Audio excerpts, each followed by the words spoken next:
Passport to Advanced Math Lesson 6 is all about solving quadratics, right? And this covers standards 1, 11, and 5.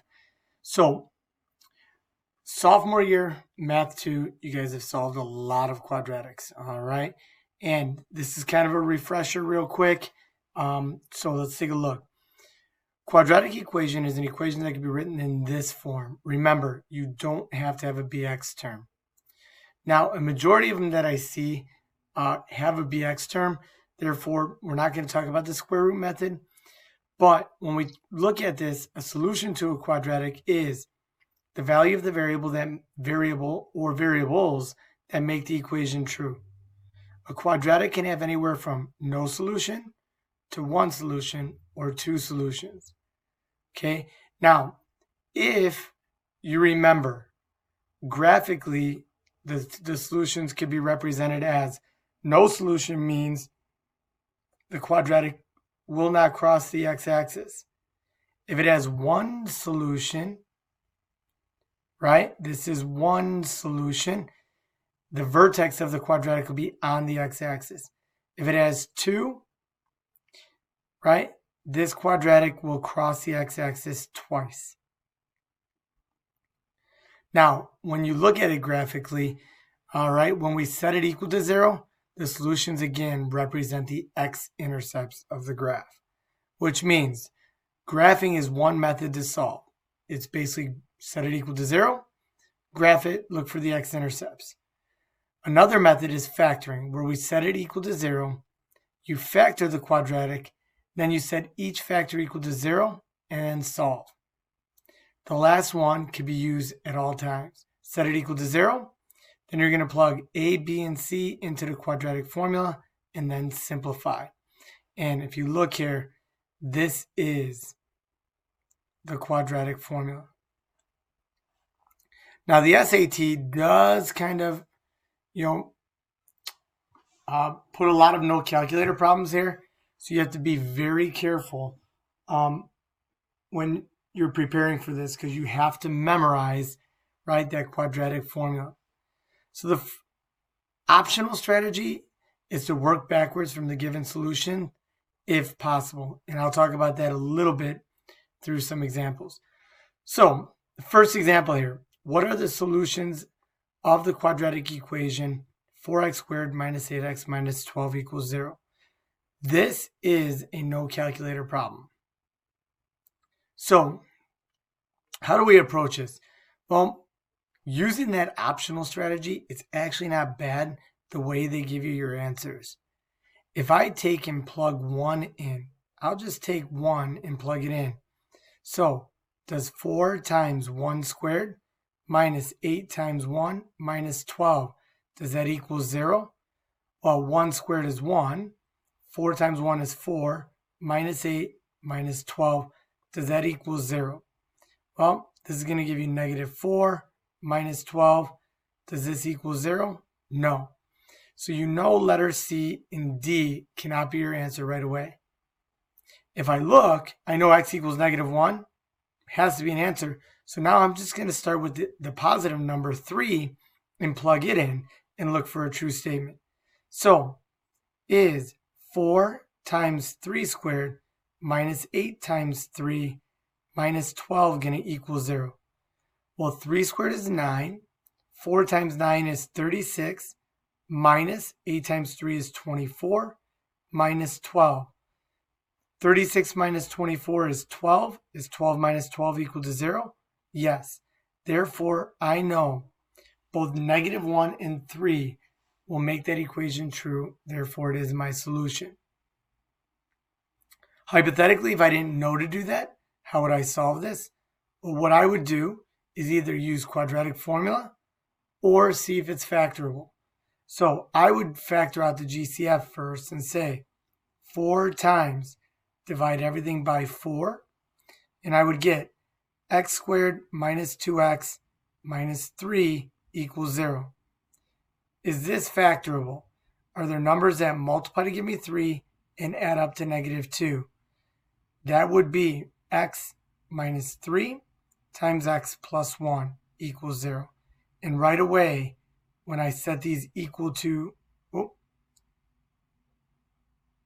0, I would get solve here and x equals 3, solve here, x equals -1, which is letter B. Okay, so it's two ways to approach that first one. Now in the next one, right, what is the sum of all values m that satisfy this? Well, what they want is basically solve first, right, and then add the solutions together. So here's the thing, this is a no calculator problem also. Now if I look here, if I can't recognize if it's factorable right away, go right to quadratic formula, right? Now when I do quadratic formula, I like to evaluate the discriminant, right? Or that b squared minus 4ac. So in this case, if b is 16, negative 16 squared minus 4ac, 4 times 2 times 8. Well, 16 squared, if you guys don't know, write it out, right? 36, carry the 3. That's going to give you 9, 6, 1. So that gives you 6. 15, carry the 1. 256 minus 4 times 2 is 8. Times 8 is 64. 256, right? I'm going to do 256 minus 64. That's 2. Right? That's 9. That's 192. So again, you might have to do some calculations by hand, right? So now, x equals, if b is negative 16, the opposite of negative 16 is 16 plus or minus the square root of, what did I get for the b squared minus 4ac? I got 192. All over 2 times a is 2. Now the next thing you have to recognize is that the square root of 192 can be simplified into the product of two perfect squares, or a product of one perfect square and a remaining factor. Now, that ends up being 64 and 3. Now, the square root of 64 is 8 root 3. So now this becomes 16 plus or minus 8 root 3 all over 4. If I break this up, 16 and 8 are both divisible by 4. 16 divided by 4 is 4, plus or minus 8 divided by 4 is 2 root 3. Now what you have to understand is this gives us two solutions, 4 plus 2 root 3, and the other solution would be 4 minus 2 root 3. Well, what they want is the sum of all the values of m that satisfy the equation. So what we're going to do is add these two expressions. 4 plus 4 is 8. 2 root 3 minus 2 root 3 is 0. So you end up getting 8. That is a tough problem that requires a lot of work, right? So it may be a problem where if you can't factor it, move on and come back to it when you have enough time. The next one, a landscaper is designing a rectangular garden. So first thing I'm going to do is draw a rectangle. The length of the garden is 5 feet longer than the width. So it would be the width plus 5. Well, if this represents the length, then the width is just W. They tell me the area of the garden will be 104 square feet. Well, how do we find the area of a rectangle? We do length times width. So if length times width gives you the area, I'm going to plug everything I know in here. I'm going to replace L with W plus 5. I'm going to keep W as W, and I'm going to replace A with 104. So my length, W plus 5, times W equals 104. So now, distribute the W. W squared plus 5W equals 104. Now, what I have to do here is solve this quadratic. First thing I'm going to do subtract 104, and I get w squared plus 5w minus 104 equals 0.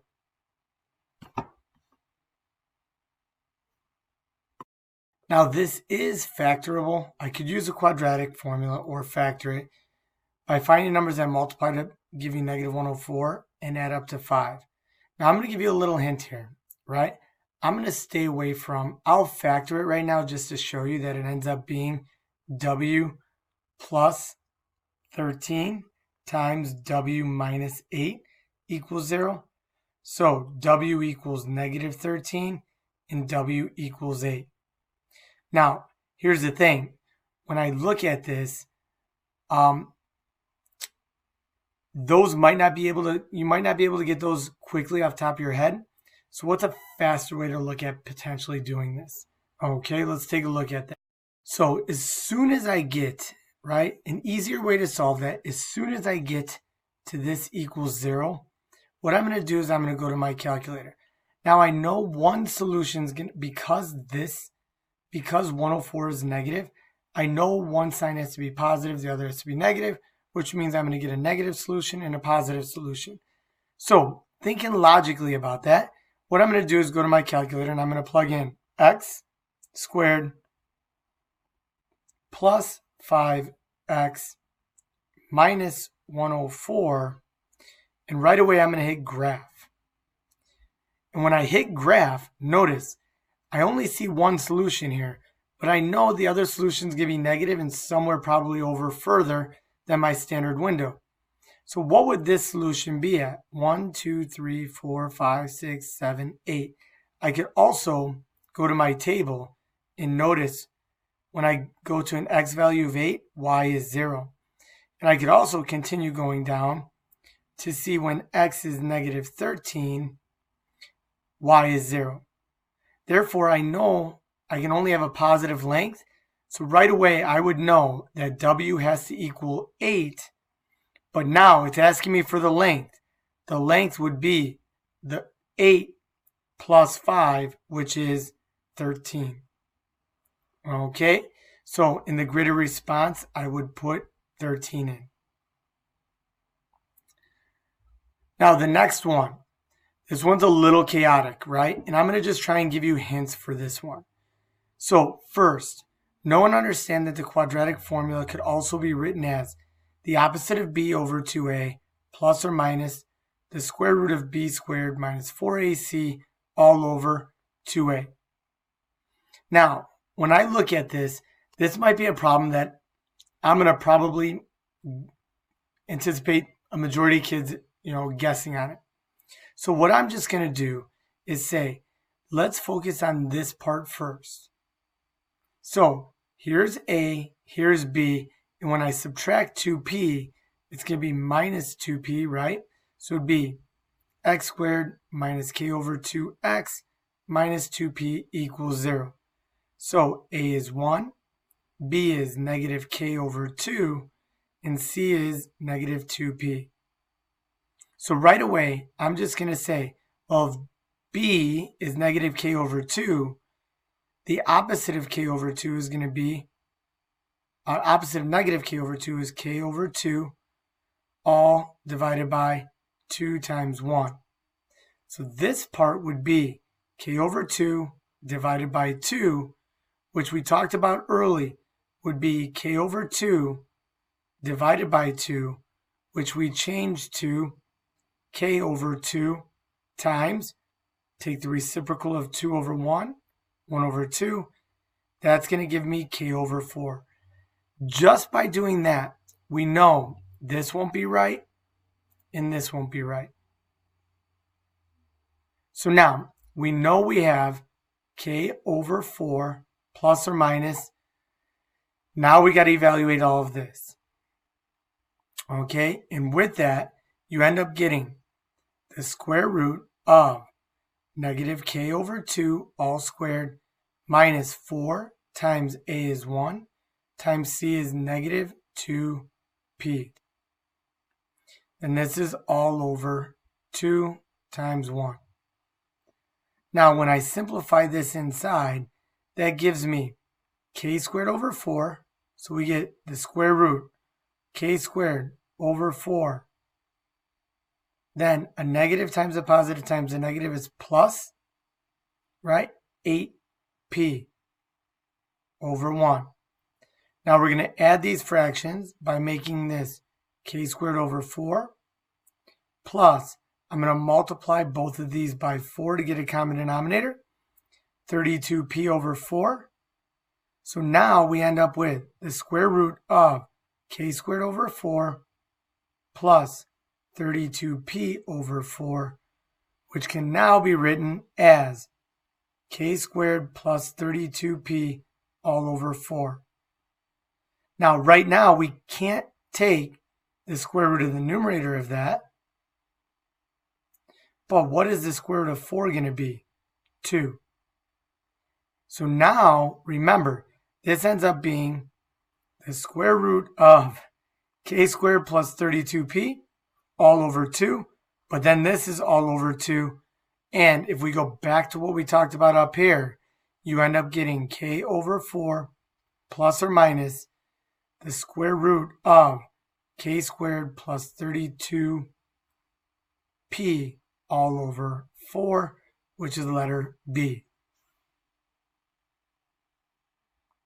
All right, that's a tough problem. So I hope you were able to follow along. Now, here, when you get to a problem like this, this is like an ACT problem, but if you get to use a calculator, the reason I kept this one on is to say the quickest way to solve this, guys, is if this is a calculator problem, I'm going to go y equals, I'm going to just go 3x squared, then I'm going to go minus 5x plus 2. This is already set equal to 0. And when I hit enter and then graph, I'll notice right away where are my solutions going to be. Well, if I look, I know one solution, even if I just go to the table, right? I know one solution is going to be at 1, 0. So I know right away this answer can't be right. This can't be right. This could be, sorry, because x equals 1. All right, but this one can't be. So now I'm between 2/3 and 2/5. Okay, so if I go here, right, it's going to be tough to figure that out, but can I go and just, if I go to the graph and I hit trace, and if I go 2 divided by 5, hit enter, do I get 0? No. 2 divided by 3, hit enter, do I get 0? Yes, which is the letter G. Just another strategy if you don't want to use quadratic formula. And then here, for what non-zero whole number, k, does a quadratic equation y squared plus 2ky plus 4k equals 0 have exactly one solution? Remember, one solution means the vertex is on the x-axis, which means it ends up being a perfect square trinomial. So basically, what value of k makes this a perfect square? Is 4 times 8 is 32. Is that a perfect square? No. Is 4 times 4 is 16. Is that a perfect square? Yes.